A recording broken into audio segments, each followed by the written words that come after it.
നമസ്കാരം. ഞാൻ നന്ദനപിള്ള.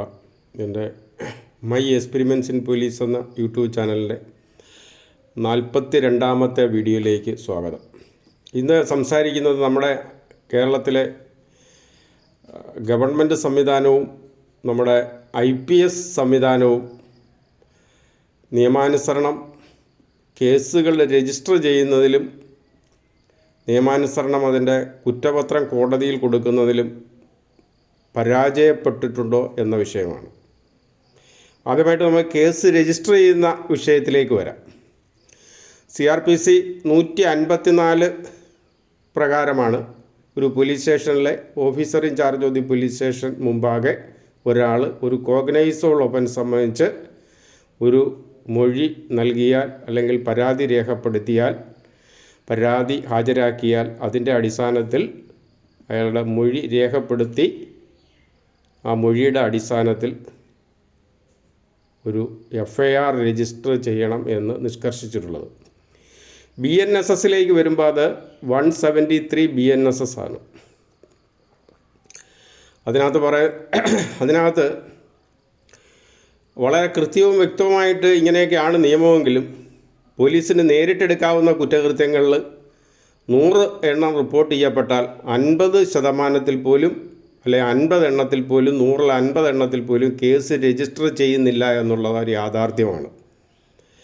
അത് രാഷ്ട്രീയ താല്പര്യങ്ങളും മറ്റു പല പരിഗണനകളിലും ഈ കാര്യത്തിലുണ്ട്.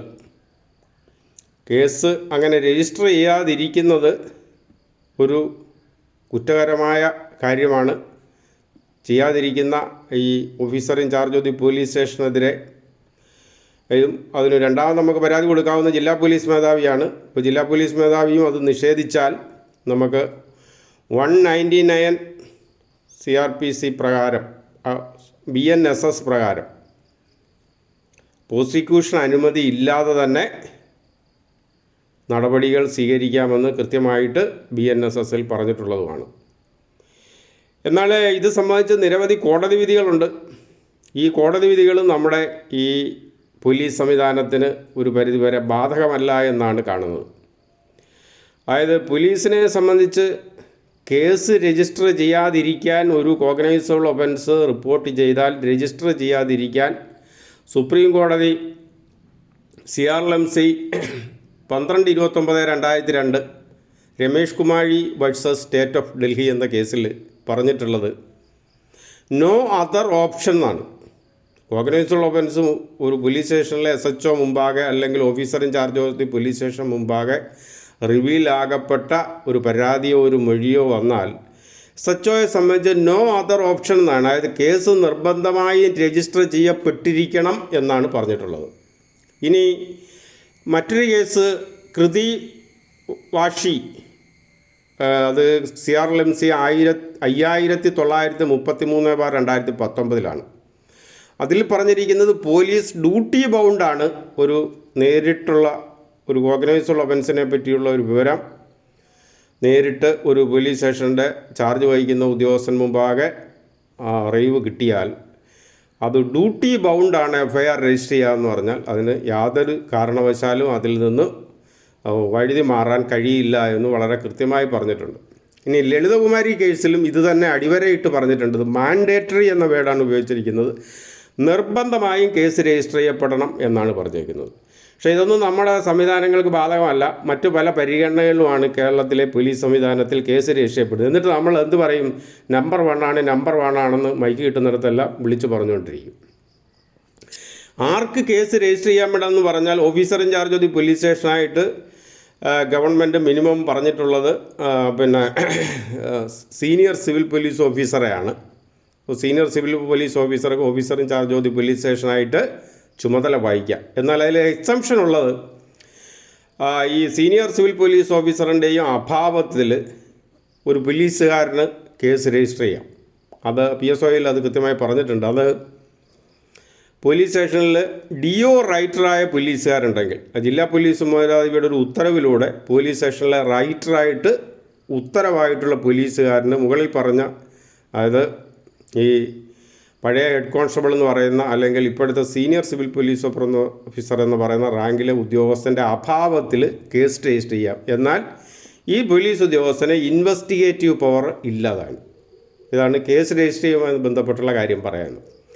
ഇനി അന്വേഷണത്തിലേക്ക് നമ്മൾ വന്നു കഴിഞ്ഞാൽ 157(1) CRPC ആണ് പറഞ്ഞിരുന്നത് ഈ അന്വേഷണവുമായി ബന്ധപ്പെട്ട കാര്യങ്ങൾ പറഞ്ഞിട്ടുള്ളത്. അത് പുതിയ നിയമത്തിൽ BNSS 171(1) ആണ്. അതിൽ പറഞ്ഞിരിക്കുന്നത് സ്റ്റേറ്റ് ഗവൺമെൻറ് നിഷ്കർഷിച്ചിട്ടുള്ള റാങ്കിന് മുകളിലോട്ടുള്ള ഉദ്യോഗസ്ഥരെയാണ് അന്വേഷണ ഉദ്യോഗസ്ഥരായിട്ട് തീരുമാനിച്ചിട്ടുള്ളത്. അപ്പം സ്റ്റേറ്റ് ഗവൺമെൻറ് നമ്മുടെ സംസ്ഥാനത്ത് അന്വേഷണ ഉദ്യോഗസ്ഥരായിട്ട് നിയോഗിച്ചിട്ടുള്ളത് ഹെഡ് കോൺസ്റ്റബിൾ അല്ലെങ്കിൽ പഴയ ഇതിൽ ഹെഡ് കോൺസ്റ്റബിൾ, ഇപ്പോഴത്തെ ഇതിൽ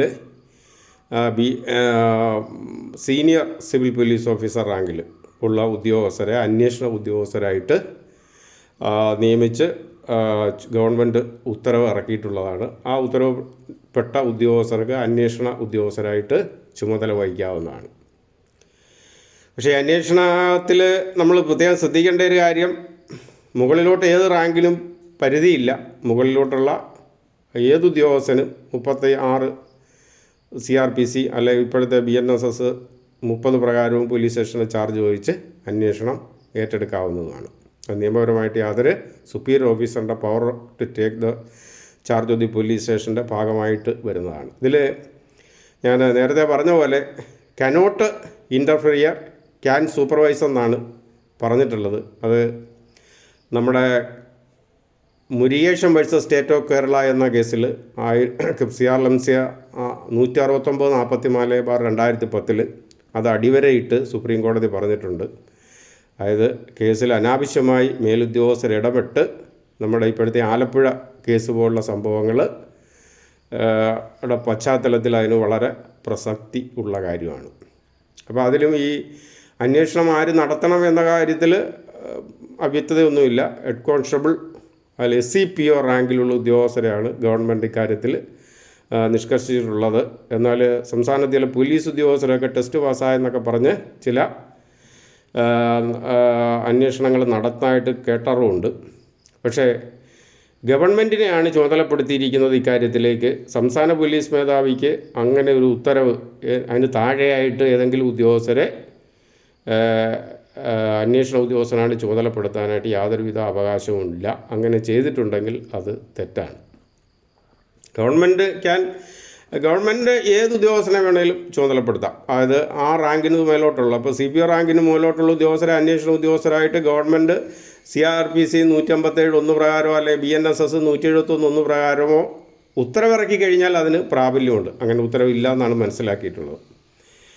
ഈ ചെറിയ കേസുകളൊക്കെ CPOമാരെയും കൊണ്ട് അന്വേഷിക്കാനായിട്ട് ഗവൺമെൻറ് ഉത്തരവിന് പകരം DGPയുടെ ഉത്തരവ് ഉണ്ടെങ്കിൽ അത് പര്യാപ്തമല്ല. കാരണം ആക്റ്റിൽ കൃത്യമായി പറഞ്ഞിട്ടുള്ളത് ഗവൺമെൻറ്റിനാണ് ആ അധികാരം നിക്ഷിപ്തമാക്കിയിട്ടുള്ളത്. സംസ്ഥാന പോലീസ് മേധാവിക്ക് അങ്ങനെ ഒരു അധികാരം നിക്ഷിപ്തമാക്കിയിട്ടില്ല. ഇനി മൂന്നാമത്തെ വിഷയം കുറ്റപത്രം സമർപ്പിക്കുക അല്ലെങ്കിൽ അന്തിമ റിപ്പോർട്ട്. കുറ്റപത്രം എന്ന വേർഡ് അല്ല, ഫൈനൽ റിപ്പോർട്ട് സമർപ്പിക്കുക എന്നുള്ളതാണ്. ഫൈനൽ റിപ്പോർട്ട് സമർപ്പിക്കുന്നത് 173 ബ്രാക്കറ്റിനകത്ത് 2 1 CRPC പ്രകാരമാണ് അന്വേഷണ ഉദ്യോഗസ്ഥൻ അന്വേഷണം തീർന്നാൽ കുറ്റപത്രം ഫൈനൽ റിപ്പോർട്ട് കേസിൻ്റെ അന്തിമ റിപ്പോർട്ട് കോടതിയിൽ സമർപ്പിക്കേണ്ടത്. അത് BNSS പ്രകാരം 193 ബ്രാക്കറ്റിനകത്ത് 3 1 BNSS പ്രകാരമാണ്. അതിനകത്ത് ഓഫീസർ ഇൻചാർജ് പോലീസ് സ്റ്റേഷനെയാണ് നിയമപ്രകാരം ഈ പറയുന്ന ജോലിക്ക് അല്ലെങ്കിൽ ഒരു കേസിൻ്റെ അന്വേഷണം ആര് നടത്തിയാലും കുറ്റപത്രം സമർപ്പിക്കാനുള്ള അധികാരം നിയമപ്രകാരം officer charge of the police സ്റ്റേഷനാണ്. അത് നമ്മളിവിടെ വരുന്ന ഒരു വലിയ പാളിച്ചയാണ്. 90% കേസുകളും നമ്മുടെ ഇവിടെ കോടതിയിൽ കുറ്റപത്രം കൊടുക്കുന്നത് SI തൊട്ട് താഴോട്ടുള്ള ഉദ്യോഗസ്ഥരാണ്. അത് നിയമപരമല്ല. നിലവിലെ സാഹചര്യത്തിൽ ഇൻസ്പെക്ടറാണ് officer in charge of the station house ഓഫീസറായിട്ട് വരുന്നത്. സ്വാഭാവികമായിട്ടും കുറ്റപത്രം നൽകേണ്ടത് ഇൻസ്പെക്ടറാണ്. നിലവിലെ സാഹചര്യത്തിൽ നാളെ ആഗസ്റ്റ് 15 അത് മാറ്റപ്പെടുന്നുണ്ട്. അപ്പോൾ SI തന്നെ പിന്നീട് അത് മാറ്റം വരുന്നതോടുകൂടി SI ആണ് കോമ്പിറ്റൻ്റ് അധികാരി. ഗ്രേഡ് എസ് ഐമാരും ഒക്കെ വ്യാപകമായിട്ട് സംസ്ഥാനത്ത് കുറ്റപത്രങ്ങൾ കോടതി കൊടുക്കുന്നതായിട്ട് അറിയുന്നുണ്ട്. അത് നിയമപരമല്ല. കാരണം കുറ്റപത്രം കൊടുക്കുന്നതുമായി ബന്ധപ്പെട്ട ഞാനീ പറഞ്ഞിട്ടുള്ള 173 ബ്രാക്കറ്റിനകത്ത് 2(1) CRPCയിലോ 193(3) ബ്രാക്കറ്റിനകത്ത് 3(1) BNSSലോ ഈ പവർ ഡെലിഗേറ്റ് ചെയ്ത് ഗവൺമെൻറ് നൽകിയിട്ടില്ല. നേരത്തെ അന്വേഷണം ഡെലിഗേറ്റ് ചെയ്യാമെന്ന് പറയുന്നുണ്ട്. അതുപോലെ കുറ്റപത്രം നൽകുന്ന അധികാരം ഡെലിഗേറ്റ് ചെയ്ത് ആരെങ്കിലും കീഴുദ്യോഗസ്ഥർക്ക് നൽകാമെന്ന് നമ്മുടെ നിയമം നിഷ്കർഷിച്ചിട്ടില്ലാത്തതാണ്.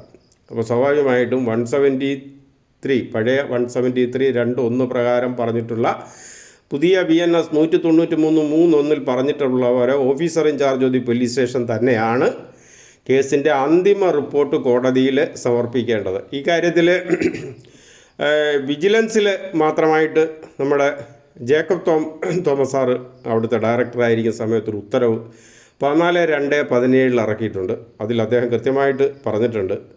അതായത് വിജിലൻസിൽ ഉൾപ്പെടെ കുറ്റപത്രങ്ങൾ ഇങ്ങനെ കോമ്പിറ്റൻ്റായ ഉദ്യോഗസ്ഥരല്ല സമർപ്പിക്കുന്നത്, അത് SHO തന്നെ സമർപ്പിക്കപ്പെടണം. വിജിലൻസിൽ ആ കാര്യത്തിൽ ചില അവ്യക്തതകളുണ്ട്. കാരണം ഈ 4 റേഞ്ച് ഓഫീസിലെ SHO എന്ന് പറയുന്ന SP ആണ്. SIU 1 SI 2 SHO എന്ന് പറയുന്ന SP ആണ്. അപ്പോൾ ഈ 6 SHOമാർ DYSP റാങ്കിന് ഉപരിയായിട്ട് വിജിലൻസിലുണ്ട്.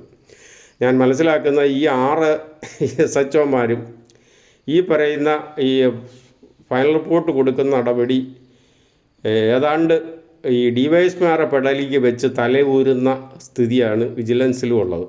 ഒരു മനസ്സിലാക്കുന്ന ഞാൻ എൻ്റെ ഏഴാമത്തെ വീഡിയോ പറഞ്ഞിട്ടുള്ള അശോകനൊന്ന് SIU 1 SHO ആയിരിക്കെ ഒരു കേസിൽ പോലും ഫൈനൽ റിപ്പോർട്ട് കൊടുത്തായിട്ട് അറിവില്ല. പിന്നെ കോടതികളുടെ തിരക്ക് കാരണം അവർക്കൊന്നും ഇതും കാര്യമായിട്ട് പരിശോധിക്കാനുള്ള സമയമൊന്നും സാധാരണ ലഭിക്കാറില്ല എന്നുള്ളത് യാഥാർത്ഥ്യമാണ്, പ്രത്യേകിച്ച് മജിസ്ട്രേറ്റ് കോടതികൾക്ക്. കോഴിക്കോട് വിജിലൻസ് കോടതിയും ഈ കാര്യങ്ങൾ കാണിച്ചുകൊണ്ടൊരു കത്ത് ഒരു ഉത്തരവ് ഇറക്കിയിട്ടുണ്ട്. ഇത് SHO അല്ലാത്ത ആരും തന്നെ ഫൈനൽ റിപ്പോർട്ട് കോടതി കൊടുക്കാൻ പാടില്ല എന്ന് കോഴിക്കോട് വിജിലൻസ് കോടതിയും ഞാനീ പറഞ്ഞ ഈ അതിൽ സുപ്രീം കോടതിയുടെ Mehta versus Union of India and others എന്ന് പറയുന്ന കേസിൽ കോട്ട് ചെയ്താണ്. അത് 2007 വിധിയാണെന്ന് മനസ്സിലാക്കുന്നു. അതുപ്രകാരം കൃത്യമായിട്ട് പറയുന്നുണ്ട് SHO കനോട്ട് ഓതറൈസ് എന്നാണ് പറഞ്ഞേക്കുന്നത് subordinate officer to submit final report for the court എന്നാണ്. അപ്പോൾ സുപ്രീം കോടതി വളരെ കൃത്യമായിട്ട് പറഞ്ഞിട്ടുണ്ട് SHO തൻ്റെ കീഴുദ്യോഗസ്ഥരെ നിയമത്തിലില്ലാത്ത രീതിയിൽ ഫൈനൽ റിപ്പോർട്ട് സമർപ്പിക്കാനായിട്ട് ഓതറൈസ് ചെയ്യാൻ പാടില്ല. SHOയെ ഓതറൈസ് ചെയ്യാൻ പാടില്ല, ആർക്കും ഓതറൈസേഷൻ പവർ കൊടുത്തിട്ടില്ല. ഇവിടെ യാതൊരു കാരണവശാലും SHOയ്ക്ക് താഴെ ഒരു ഉദ്യോഗസ്ഥന് അല്ലെങ്കിൽ officer in charge of the police സ്റ്റേഷന് താഴെയായിട്ടൊരു ഉദ്യോഗസ്ഥന് ഒരു കോടതിയിൽ ഫൈനൽ റിപ്പോർട്ട് ഒരു കേസിൽ കൊടുക്കാൻ നിയമപരമായിട്ട് യാതൊരു അധികാരവുമില്ല. അങ്ങനെ ഏതെങ്കിലും ഉത്തരവ് ആരെങ്കിലും ഗവൺമെൻറ് ഉൾപ്പെടെ ആരെങ്കിലും ഇറക്കിയിട്ടുണ്ടെങ്കിൽ അത് നിയമവിരുദ്ധമാണ്. അത് ഒരു കാരണവശാലും നിലനിൽക്കുന്നതല്ല. നന്ദി, നമസ്കാരം. മറ്റൊരു വീഡിയോ ആയിട്ട് വീണ്ടും കാണാം.